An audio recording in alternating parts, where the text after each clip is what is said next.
of what you're looking at is what you're creating based on where you're coming from. Quantum physics, it's not a single laser point, it's a wave until somebody looks at it and says, oh, there it is, that's what it looks like.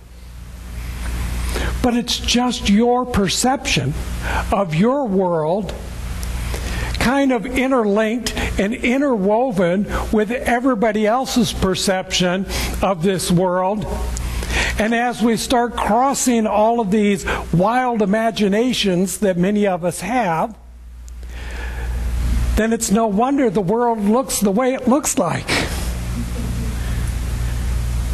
Because we all have these perceptions and these great imaginations, and we're collectively somehow living on this planet trying to figure it all out. There's another poem that Fenwick says that says, snap out of it. Just snap out of it. We spend so much time in our daily lives, in our world, trying to figure out all of these, details and technology and recordings and what's going on over here in order to figure out what's going on over there, and what are they thinking about what I'm thinking? How do I know that you're thinking what I'm thinking that you're thinking? And then we wonder why we go crazy. Snap out of it. Move into your imagination and begin to perceive the world that works for everyone. Begin to imagine that there is behind everything first cause, divine intelligence, one mind, one life, one power, that is in the process of realizing itself and expressing itself in the multitude of the unlimited, the eternal, and the absolute. It's having joy with life through you. Are you working with that? Or are you trying to resist that? Are you trying to back away from the joy that Spirit wants to live through your life? Because you're caught up in all of the mundane things that are going on in the world that really, for most part, there's nothing you can do about it anyway.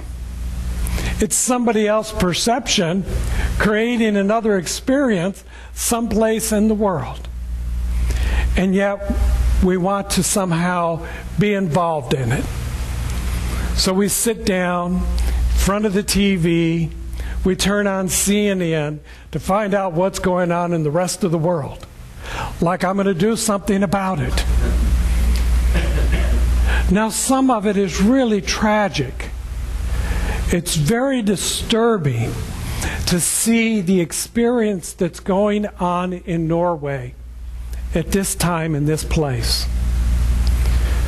And my heart goes out to all of those people, to that country, to those youth, to those families, to the loved ones who have found that their lifespan here on earth was cut so short because one person's perception of what they needed to do, of how they needed to somehow get beyond their pain, their fear, their separation from the divine, had to create an experience of pain and suffering for others. And yet, as I step back and open up my perception to a little bit further, I'm trusting in the knowingness that there's a greater purpose at play here, because Spirit has rejected no one. God, in its infinite intelligence, has not left anyone alone, abandoned, or waylaid. Spirit holds you in its very heart in soul and mind as the perfect pattern, expressing and experiencing. This thing that we call death is just a temporary transition from this form into the next form, into the next experience. We are already eternal, immortal beings. We are moving through the infiniteness of life, and we show up now and then. Some of us like to declare that we've been here many, many times. Some of us believe that this is the one and only time. Doesn't make any difference. Your imagination is creating it. Create the one you want. I'm enjoying this one. I'm having a great time working this one to the most, to get everything out of this one that I can get out of this with the greatest sense of joy that I can have. And I'm so happy and I'm so grateful that you chose to come and share with me this day, this moment, this time. Whether you were dragged in here, invited here, stopped by accident, or purposely got up this morning and said, I am going to the Center for Spiritual Living Palm Springs because there are like-minded people there and I want to share in some of that love and some of that joy. Anybody here for that purpose? Yes. Thank you. This is good stuff happening here.